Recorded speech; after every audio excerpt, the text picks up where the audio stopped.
Welcome to the live episode of Fuck Around and Find Out, FASO, as Pro. I'm your host, Patricia. This is going to be one of those live shows as we descend into um, taking a deeper dive into Parable of the Trickster and Parable of Talents. And I hope you enjoy this episode as much as I enjoy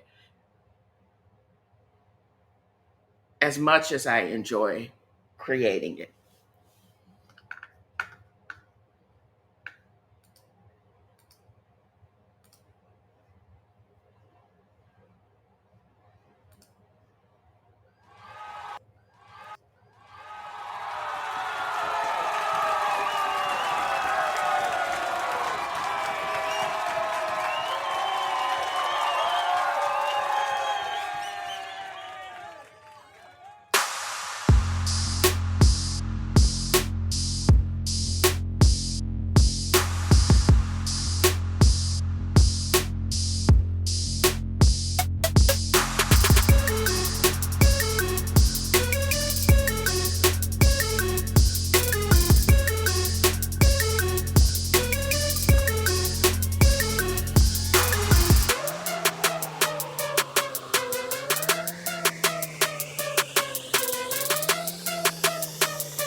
So, what am I talking about this week? I've actually been on a tear because I'm trying to get myself, number one, I'm trying to arrange myself so I won't fall out of my chair.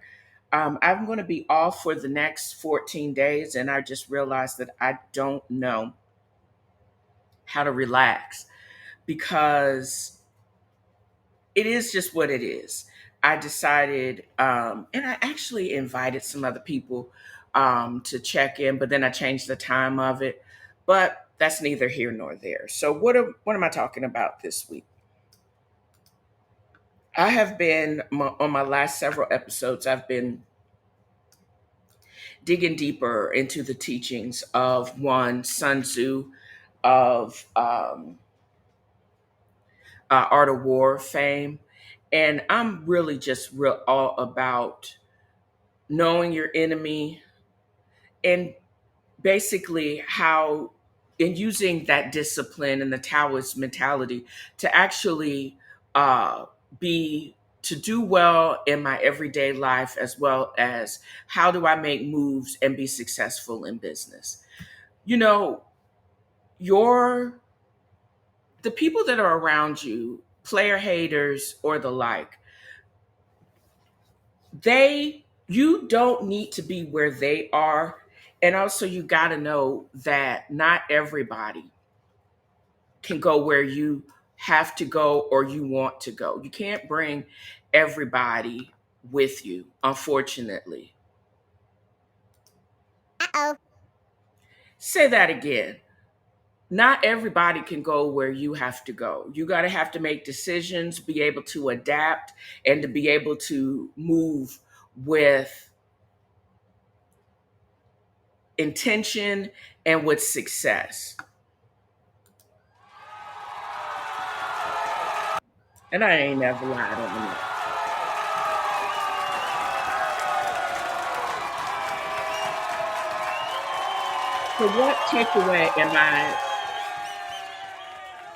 So what takeaway am I actually um, talking about today? Um, from a Sun Tzu standpoint, again, not being where your enemies are and they don't need to know where your next moves are. You basically got to move with intention, and basically life and in business as well as in war is life as well as in war. you got your steps are ordered, and you got to actually have make your move with one or two um ahead of you. You know what I mean? And also, you could take this is these are just my opinions and these are my statements because this is my podcast. Many will receive advice, only the wise profit by it. And maybe that is what I actually want to explore in the next several live episodes. I don't consider myself, I am a physician, but I'm not in practice at this time. I actually am just basically giving y'all my opinions on life in general. And this brings us to the second point. You can take what I actually say as a grain of salt. I am not a journalist. Hey, Portia Williams. I am just a lowly freelance, not with no advertisement podcaster, just on the edge and actually having a pretty decent amount of fun. So, with that said, um, what else am I going to tell you guys about? Well, I have, for the past couple of months, I've been reading and taking a deeper dive into Octavia Butler's parables. And I keep going back to Parable of the Talents because it seems that we are descending into the United Fascist States on a real, but on some real ish, y'all. What if they knew, and I know the maggots don't read, but what if they knew a lot of what they are doing and saying now? Octavia Butler, a Black female author, wrote about this in 1998. That's what I don't get.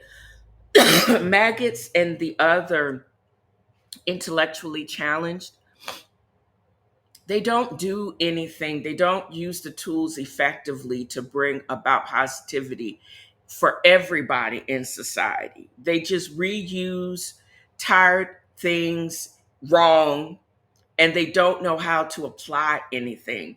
That's what just blows my mind. How would they care, or would they just basically say, "Oh, she stole it from us"? How? She been dead for 16 years. You basically, and she also wrote this almost 20 years ago. But you still, in your stupidity, are is still um trying to use what she has already spoken about again wrong. So I say all of those things to say, you know, this book itself is the chilling sequel in the Parable series, where Parable of the Sower charted Lauren Olamina's desperate journey to establish her Earthsea community in the midst of society at this time was collapsing. There was not enough water, payment for basic services, and you were still paying for basic services,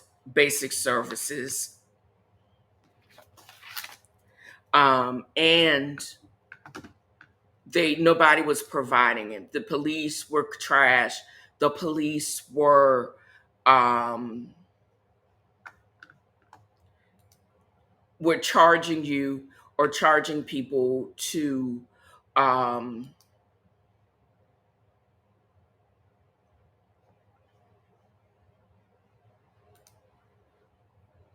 were actually charging people to um, for protection and to uh, fight crime, but they were doing just the opposite. They were basically glorified security guard with a pension. Some would say that about LAPD, but I digress. I don't know what's going on in that city. They seem to be doing okay, and I ain't mad at them. If you're gonna pay for it, don't leave no money on the table. How about them apples? But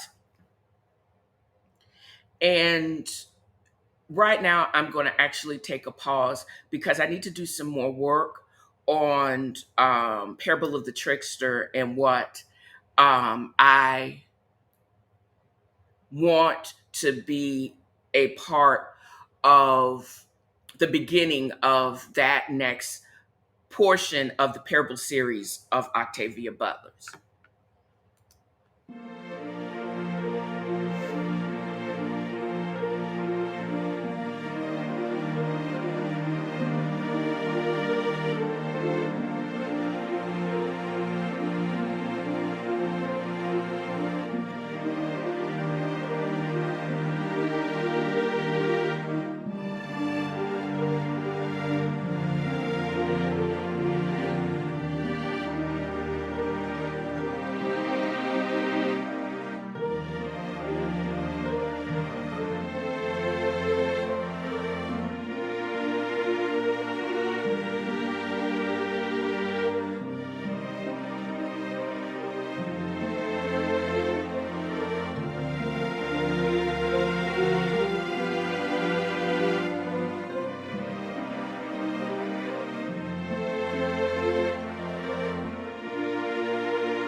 So the parable of the talents basically plunges us into a near future America under the oppressive rule of President Andrew Steele Jarrett and his ascendant Christian American movement. Jarrett's rise is a seriously terrifying reflection of society's anxieties weaponized for political gain. This fool Jarrett, very similarly to our current felon in charge, are basically using the views of the fundamentalist interpretation of Christianity only to grab power and to run our pockets. But in the book, we have them called rock holy rollers, um, the Fields, the Dr. Fields, and the like. Basically, people trying to yearn for order and a return to perceived traditional values because the world just seems to be falling apart. Yes, there are some really serious issues with society, but I don't think you need to take away basic liberty and freedom to basically bring back order, because that in itself is also a transgression and it's a twisted tool of authoritarianism. Also, this Jared dude is also given really small hand, little dick energy because he doesn't simply appeal to Christian voters. He's positioning his ideology as the only legitimate foundation of American society. This creates a us versus them dynamic, marginalizing and demonizing anyone who doesn't adhere to specific interpretation of faith. Also, in a country that truly is made for the people that are all immigrants, they're using someone's immigration status and poor, being poor, again, bring me your tired, you're poor. All of those ideas that make us who we are, they're weaponizing those things to make it illegal to be what it means to be an American. They're basically trying to twist being an American as some lily white fascist look to it just to distract from the illegal villainy that is dehumanizing people. Also, this felon it wasn't just about the religious dogma of it all. It was about specific cultural and society hierarchy. It harkens back to the romanticized and often inaccurate vision of America's past, one where certain groups held dominance and others were relegated to the fringes. This nostalgic appeal, coupled with very real anxieties of a collapsing society, it proved to be very potent and also very dangerous. You know, remembering about the jolly old South with women in hoop skirts leaving calling cards on silver salvers. That I remember that Blanche Devereaux talking about that when she was trying to get into the Daughters of the Confederacy, and everything about her wanting, she wanted to still be a hoe, but she still wanted to be treated like her vision of a Southern belle. And that dichotomy was always beguiling to me. I also also one of the other unsettling aspects of Jared's presidency was his willingness to exploit conflict to consolidate party. Remember when they had a protracted and devastating war against when Alaska decided that it was going to secede from the Union, and because Canada, probably one of the nicest countries on God's green earth, basically they all declared war, and there was basically in the book, there was no real end to the war. They basically, everybody just went home with no resolution. That president framed these conflicts as necessary for the defense of American values and the preservation of Christian America against perceived external aggressors. What does that mean? I never understood that. The border excursions, security concerns.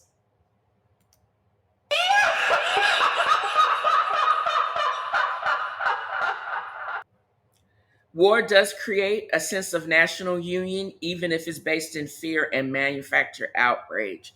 The things that they want us to get upset about, either waging war against our own citizens by trying to deploy the National Guard to places that don't really need it, um, declaring a national emergency when there ain't no emergency, when you're just trying to divert attention from possibly submitting to and releasing files that could actually you could be criminally indicted because you are a pedophile rapist.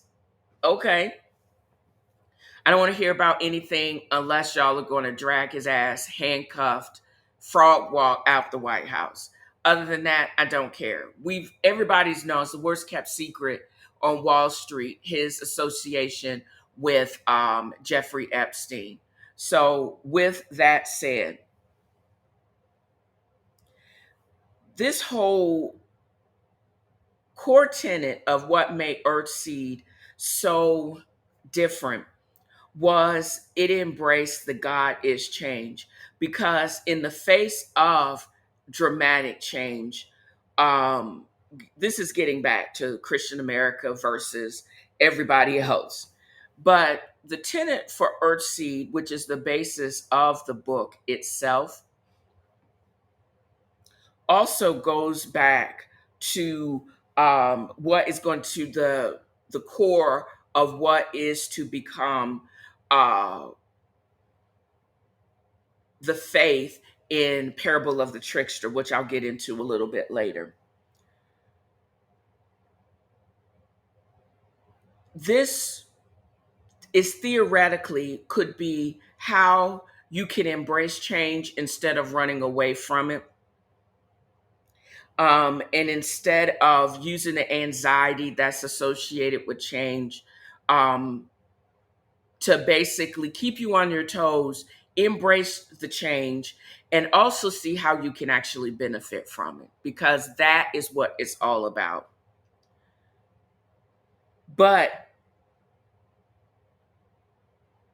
also, the being labeled a cult because the Christian America's rigid and exclusionary worldview made it okay for people that actually wanted to basically have every change. They didn't understand how to deal with change. So they basically wanted to revert to what they were familiar with at the exclusion of any other ideas. But if they had just learned to roll with it, make and see change as a tool to actually get society better and as a whole, instead of using the anxiety to basically suppress people and to suppress dissent, all of those things, change, dissent, all of those things can work together to also improve um, society at its core. They use this as how fear and nationalism can be manipulated to justify oppression. When you don't want to oppress, but you only use oppression because you want to get power for your own power, not this for the sake of um, not for the sake of changing society or helping society or saving the world, just because you want power for your own sake. These fictional horrors are terrifyingly plausible because we're seeing snippets of it in today's world. The only way that I can survive, I feel that I can survive, is only take the national news, etc., outside of Fox. I'm never going to watch that, but MSNBC, CNN, um, basically TiVo a lot of these shows and fast forward through the stupid parts because that and only basically glean from it, read between the lines, check my their sources, and be able to mold what is actually useful to someone like me. You have to remember, Octavia Butler wrote these novels in 1990s. Her foresight in identifying these potential pathways to societal breakdown is so deeply unsettling, but it also, we're still talking about it. It speaks to the enduring relevance of her work today. The theme she explores, the rise of religious nationalism and the manipulation of fear, and the erosion of civil liberties in the name of security, they continue to resonate in our world. Again, we're still talking about her. I'm still talking about her weeks later. I have actually added to Far From Beale Street, my bookstore, online bookstore. I at her a new novel detailing her life is actually becoming available tomorrow. It's called Positive Obsession: The Life and Times of Octavia Butler by Susanna Morris. I'm excited that it's for pre-order, but it's supposed to be released on August 19th. I may have to make a special trip in town to go and to pick mine up at Barnes and Noble because I think it would be fascinating because she was an extremely um, a very private individual, and the world lost a great author. It was cut short with her death after a fall back in 2006, but at the same time, she left extensive notes and journals in the Huntington Library, of which um, people have been uh, writing again biographies about her. Also, I and other people have used some of her notes because I'm still wrestling with Parable of the Trickster. It appears that Octavia Butler, started and stopped this undertaking multiple times. And this was to be book three in a possible six book parable series, kind of like the first six chapters of um, the New Testament. Hmm. I just made that parallel. But again, Earthseed and that communities had her in a chokehold for 20 some odd years. And then when you think about it, that's a new religion. And now having Parable of the Trickster as a possible book in the next testament of a Bible of sorts. And what is a trickster when you think about it? I don't think we would label Matthew as a trickster, but I digress. A trickster is an agent of change. In many mythologies and cultures, the trickster is a deity or figure who is both a creator and a destroyer. They are chaotic, unpredictable, and exist to challenge the status quo and bring about change. This archetype aligns perfectly with the central belief of Earthseed, God is change. Because when you don't have a trickster in your midst, in whatever form, it basically negates to the embrace of entropy or God as change, which is the major tenet and central figure in your religion. And you could basically dig deeper because Lauren herself embodies many qualities of a trickster, subverting expectations. She's a young Black woman in a world that has little use for her, yet she rejects the victim role and becomes the prophet, leader, or builder of her community.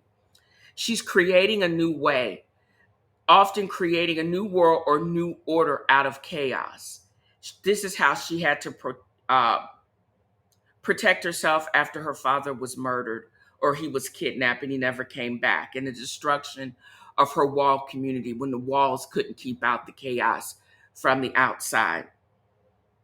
And also how the Earthsea community, after they were labeled as heretics or as a cult, and even her own brother turned his back on her because he wanted to be a leader, but he knew he couldn't be a leader within Earthseed. But he could have been if he had just opened himself into a different possible way and shared leadership.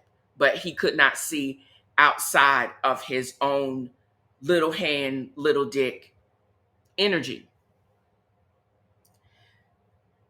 Tricksters create their world again out or new order out of chaos. And this is exactly what Lauren did by founding the religion and creating the new community based on principles completely different from the failing society around her.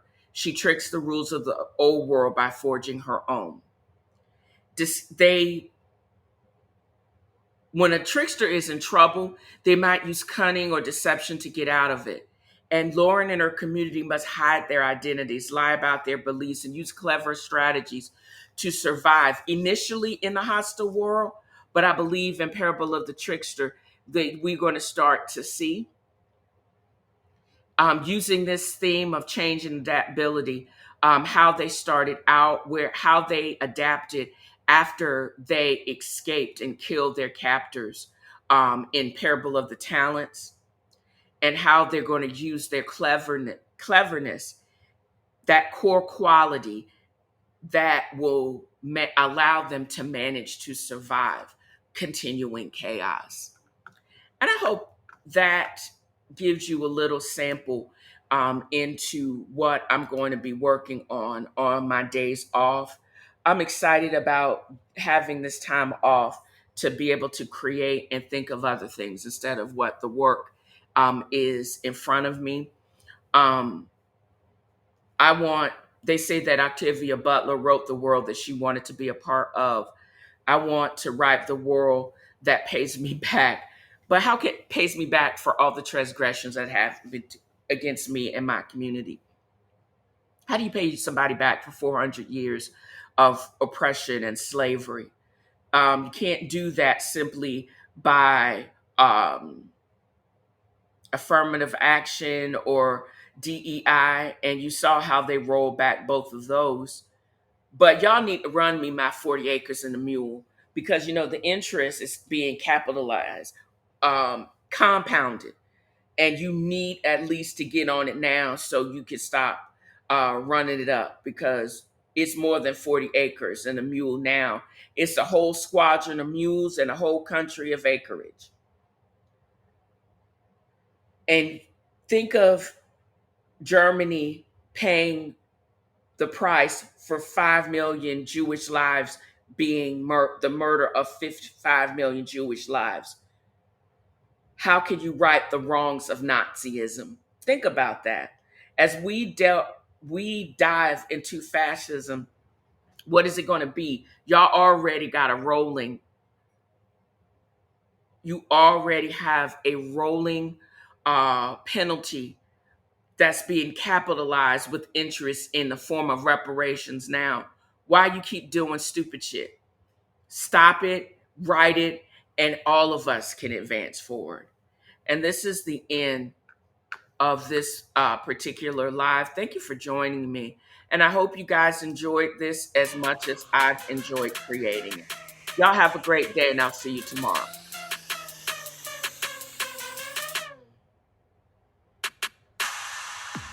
So that's how we're going to end this episode. And I'm going to end it with a positive word.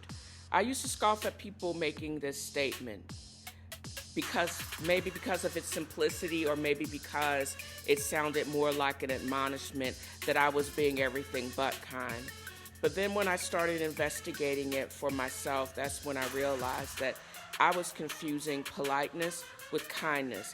Politeness is a fake, superficial manner in which there's no required investment, no self-reflection.